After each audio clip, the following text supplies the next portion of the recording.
예레미야 29장 11절 말씀인데요, 우리 함께 선포합니다. 여호와의 말씀이니라. 너희를 향한 나의 생각을 내가 아나니 평안이요 재앙이 아니니라.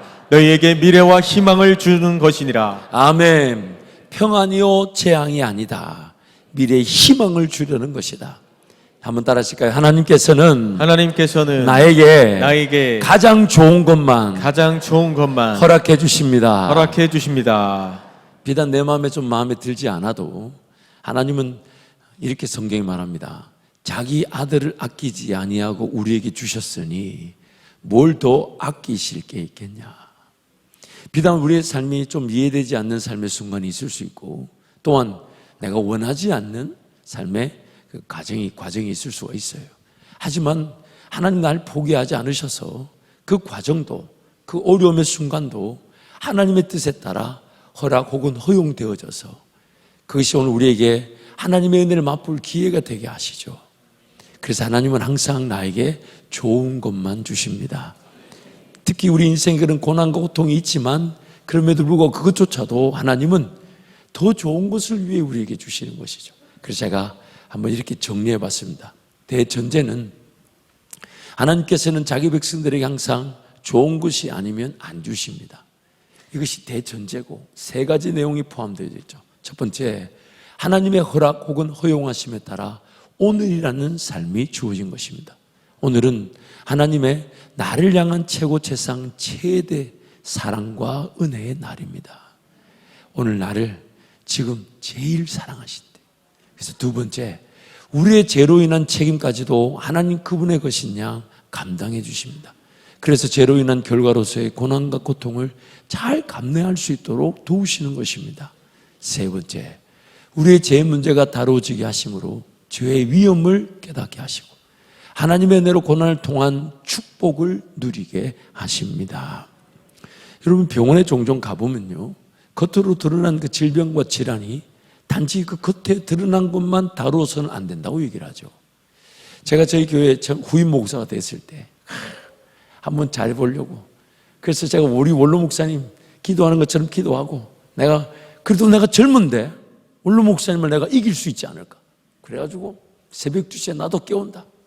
1시 55분에 딱 와서 기도하고, 그때 청년사회 갈 때니까 밤에 늦게까지 신방하고 사역이 많았잖아요. 그래서 시계 보니까 12시예요.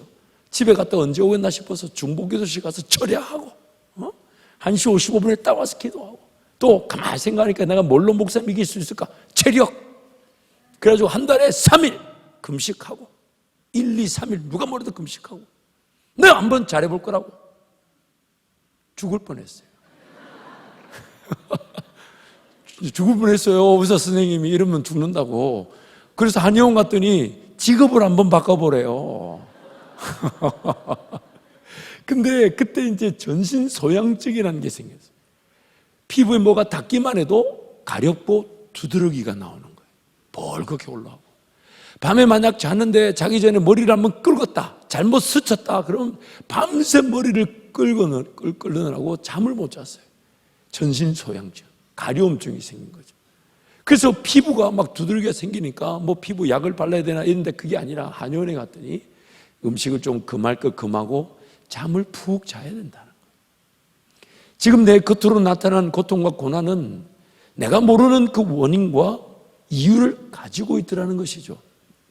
그래서 하나님은 지금 우리의 고통과 고난의 문제를 다 개입하셔서 해결해 주실 수 있지만, 어떤 경우는 나에게 그 고통과 고난의 원흉, 지금 겉으로 나타난 문제 어려움을 해결해 주기만 하면 그 문제 어려움은 또 발생할 수 있으니까 그 원흉, 그 고질적인 문제의 근원, 그걸 해결하기를 원하시죠. 그래서 우리 인생이 고통이 허용되어지거나 허락되어지고, 또한 당장에 해결되지 않는 것처럼 보이나 하나님께서 참게 하시고 그 인내의 과정을 보내게 하시는 것은 나를 건강하게 하시기 위한, 나를 건강하게. 그래서 지나고 보면 그게 욕심인 줄 몰랐는데 그 욕심이 잘못된 데 투자하게 만들어서, 그래서 인생을 그렇게 힘들게 했구나. 그러면 잘못된 투자된 그 결과로서의 그 재정적인 압박, 어떤 문제 이런 것들이 해결되어져야 되지만, 근원적으로 뭐가 해결되어야 되냐면 잘못된 욕심, 잘못된 기준, 잘못된 방향에서 내가 살아가려고 했다. 그것이 죄죠. 우리 안에 도사리고 있는 그 죄가 우리 문제를 야기시키고, 그래서 인생의 문제 어려움만 하나님 다루지 않으시고 고난과 고통이라는 그 기간을 통해 우리에게 하나님의 분명한 뜻을, 우리를 향하신 하나님의 사랑의 뜻을 보이시는 거죠. 근데 또 놀라운 게 있어요. 우리는 그 고통과 고난 때문에 죽을 것 같아서 하나님 의지하러 기도하러 왔더니 하나님이 고난과 고통의 문제만 해결하시는 게 아니라 내가 보지 못했던 하나님 나라를 보게 하시고, 내가 깨닫지 못했던 하나님의 음성을 듣게 하시고 더 축복의 길로 인도하실 때, 시편의 기자의 고백처럼 우리도 그렇게 고백하게 되는 겁니다. 고난 당한 것이 내게 유익이라. 고난 그 자체가 힘들어서 하나님을 찾은 것인데, 하나님은 고난 그 자체를 다듬어 주시고 해결해 주실 뿐만 아니라 찾아온 그 발걸음이 하나님의 축복의 기회까지 되게 하시니, 이게 바로 하나님의 은혜인 것입니다. 하나님의 은혜인 것.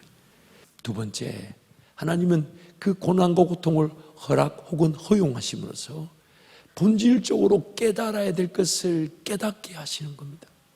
몰랐던 것을 알게 하시고 미처 보지 못했던 것을 보게 하시는 거죠.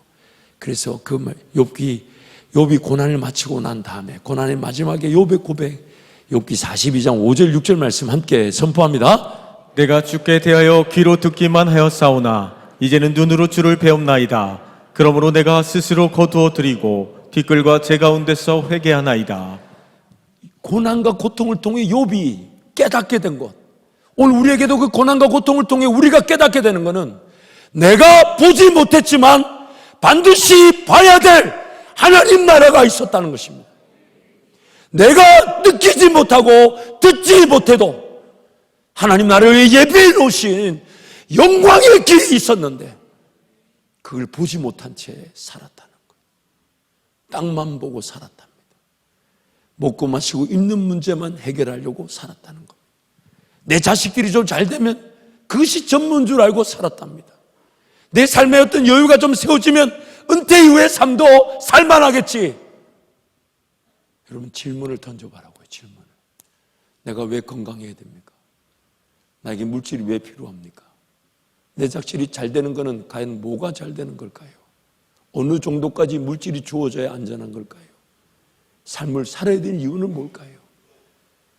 그 길이 내가 인생길 걸어가는 길일 것이며 나를 남겨놓으신 삶의 목적일 것이고 잘 돼야 될 이유가 될 것이고 무엇이든지 하나님 그분이 나에게 복을 주실 수밖에 없는 본질적인 목적일 텐데 그거 보지 못한 채, 그런 영광의 길을 보지 못한 채 그저 내 육체의 욕구, 내 삶의 피로, 세상 사람들이 살아가는 방식.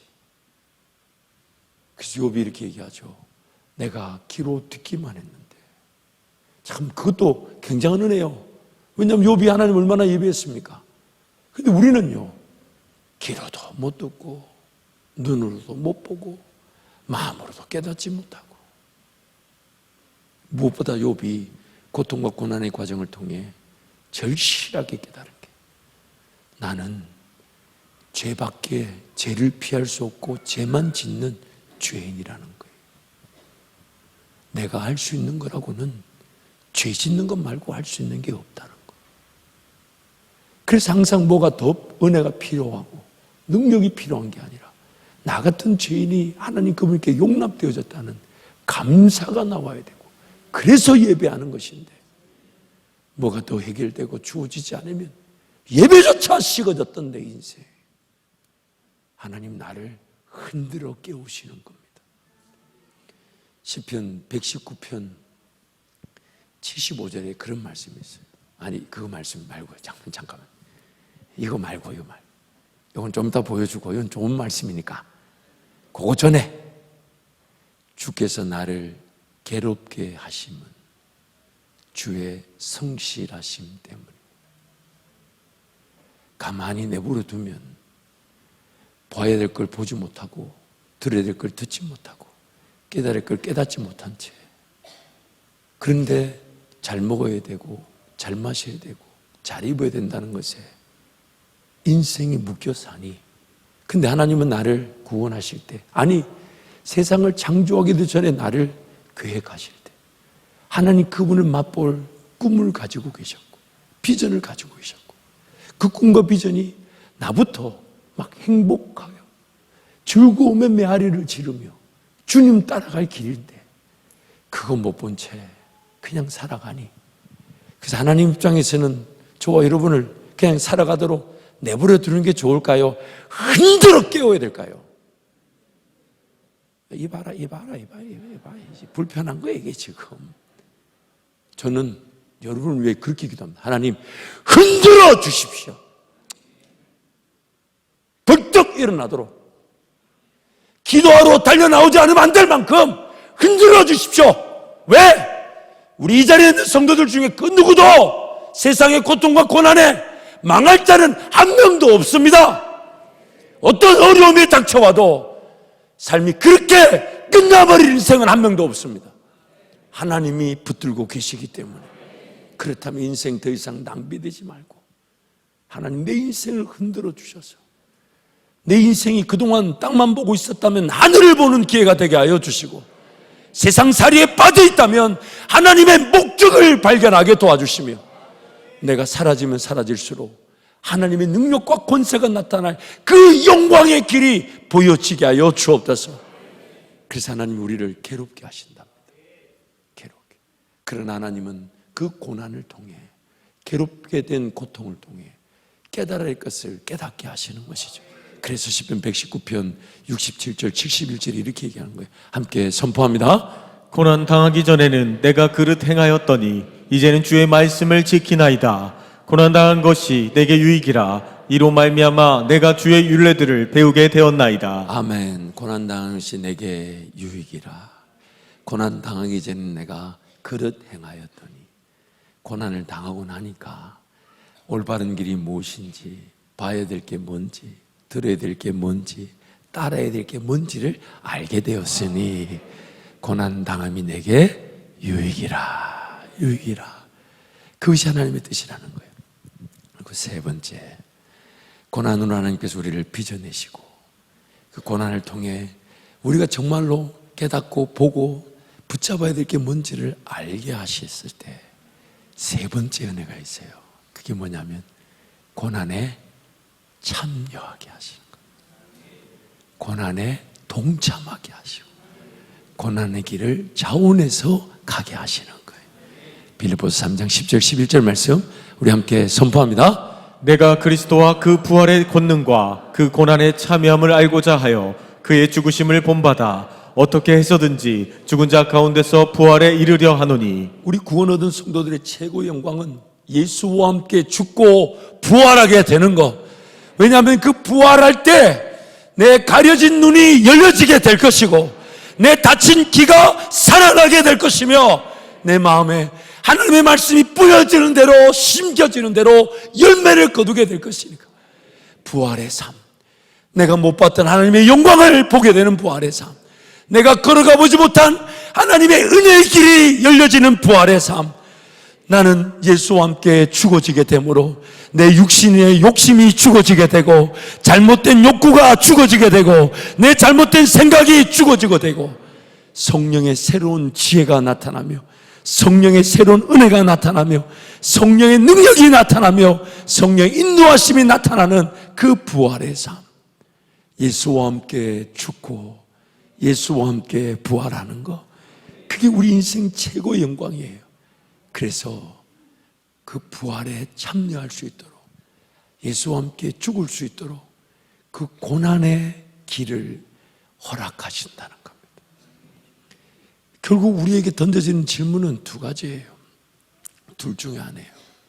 예수와 함께 고난에 동참하여 고난의 길을 걸어갈 것인가, 아니면 고난의 길을 참여할 줄 몰라 고난을 통해 빚어져서 고난을 통해 그제서야 고난의 길에 참여할 자격을 얻게 되는가. 우리 인생길은 두 가지입니다.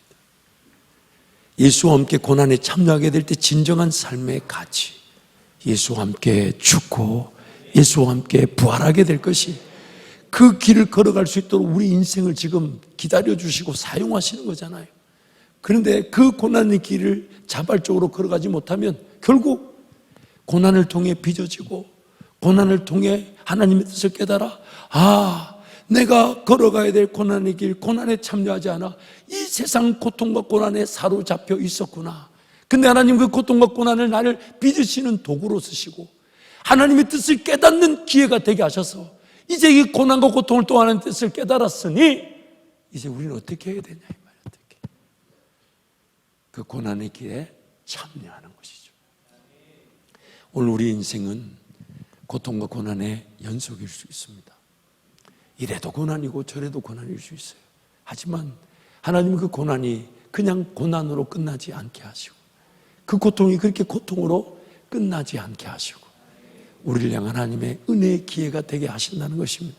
그래서 오늘 사도 바울이 그 고난에 참여한다는 고백을 하는데, 오늘 골로새 1장 24절 29절 말씀을요 우리 힘차게 한번 선포합니다. 나는 이제 너희를 위하여 받는 괴로움을 기뻐하고 그리스도의 남은 고난을 그의 몸된 교회를 위하여 내 육체에 채우노라. 내가 교회의 일꾼된 것은 하나님이 너희를 위하여 내게 주신 직분을 따라 하나님의 말씀을 이루려 함이니라. 이 비밀은 만세와 만대로부터 감추어졌던 것인데 이제는 그의 성도들에게 나타났고, 하나님이 그들로 하여금 이 비밀의 영광이 이방인 가운데 얼마나 풍성한지를 알게 하려 하심이라. 이 비밀은 너희 안에 계신 그리스도시니 곧 영광의 소망이니라. 우리가 그를 전파하여 각 사람을 권하고 모든 지혜로 각 사람을 가르침은 각 사람을 그리스도 안에서 완전한 자로 세우려 함이니, 이를 위하여 나도 내 속에서 능력으로 역사하시는 이의 역사를 따라 힘을 다하여 수고하노라. 아멘.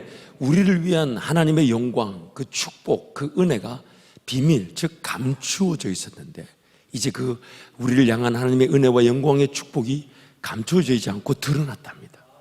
그리고 그 드러난 비밀이 바로 무엇이냐? 예수 그리스도시라는 거예요.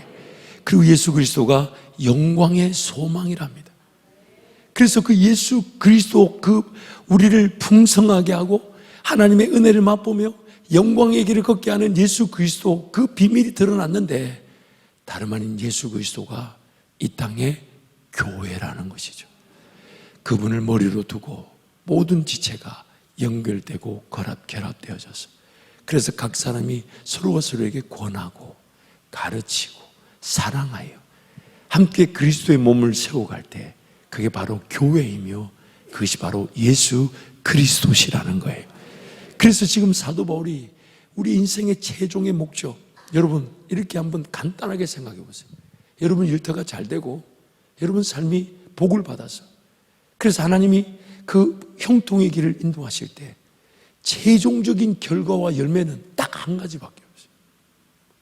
여러분이 복을 받아서 하나님의 그 은혜를 가지게 될 때 여러분의 삶을 통해 나타나는 최종적인 목표, 결과, 열매는 딱 한 가지예요. 바로 예수 향기를 나타내고 복음을 전하고 나에게 주신 그 은혜를 베풀고 나누고 섬길 때 그들에게 우리가 어떻게 보이냐? 나도 당신처럼 예수 그리스도를 따르며 그 복을 누리기를 원한다고.